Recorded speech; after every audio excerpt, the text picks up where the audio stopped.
Pourquoi ne voit-on pas plus de démonstrations du don de guérison?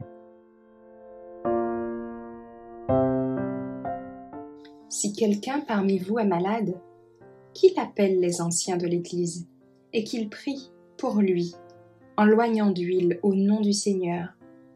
La prière de la foi sauvera le malade, et le Seigneur le relèvera. Et s'il a commis des péchés, ils lui seront pardonnés. Jacques 5, versets 14 et 15. La prière pour la guérison est un acte solennel. Dans la parole de Dieu, nous avons des instructions relatives à la prière spéciale pour la guérison des malades.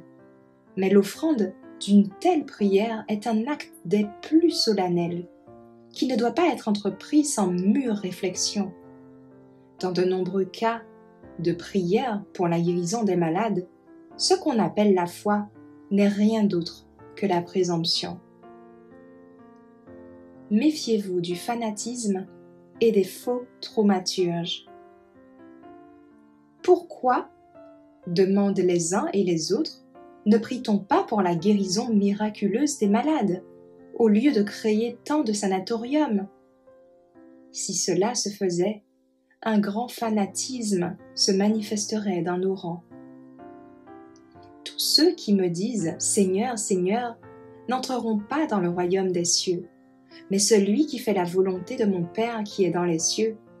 En ce jour-là, beaucoup me diront « Seigneur, Seigneur, n'avons-nous pas prophétisé en ton nom, chassé les démons en ton nom et fait beaucoup de miracles en ton nom ?» Et alors je leur dirai « Je ne vous ai jamais connus. Retirez-vous de moi, vous qui commettez l'iniquité. » Matthieu 7, versets 21 à 23. Ceux-ci peuvent professer être des disciples de Christ, mais ils ont perdu de vue le chef. Ils peuvent dire « Seigneur, Seigneur », ils peuvent montrer du doigt les malades qui sont guéris à travers eux et à d'autres œuvres merveilleuses et prétendent qu'ils ont plus de l'esprit et de la puissance de Dieu que ce qui est manifesté par ceux qui gardent sa loi. Mais leurs œuvres sont accomplies sous la surveillance de l'ennemi de la justice, dont le but est de tromper les âmes, et sont conçues pour détourner de l'obéissance, de la vérité et du devoir. Dans un avenir proche, il y aura des manifestations encore plus marquées de cette puissance miraculeuse. Il ne faut pas exiger la guérison, mais être soumis à la volonté de Dieu.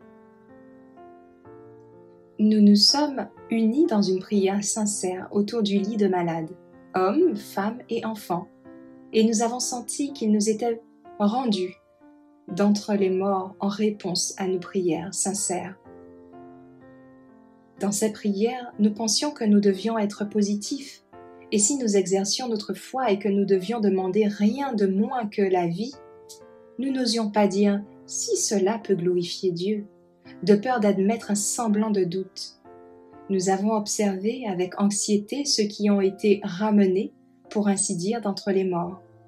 Nous avons vu certains d'entre eux, surtout des jeunes, revenir à la santé, et ils ont oublié Dieu, sont devenus dissolus dans la vie, causant du chagrin et de l'angoisse à leurs parents et amis, et sont devenus une honte pour ceux qui craignaient de prier.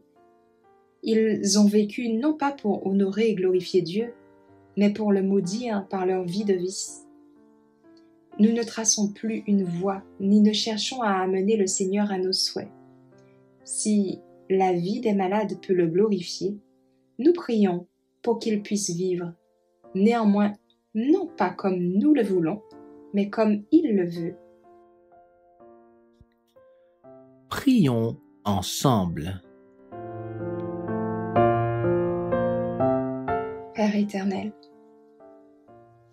Dieu de grâce, Dieu de miséricorde et de bonté, nous te louons d'être notre Dieu, d'être celui qui entend nos prières, qui répond aux prières et qui accomplit tant de miracles.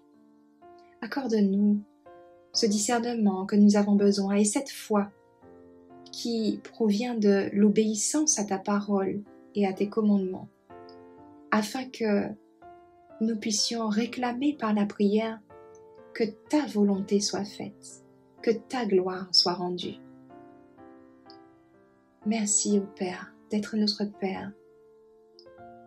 Puisses-tu continuer de guider chacun de nos pas.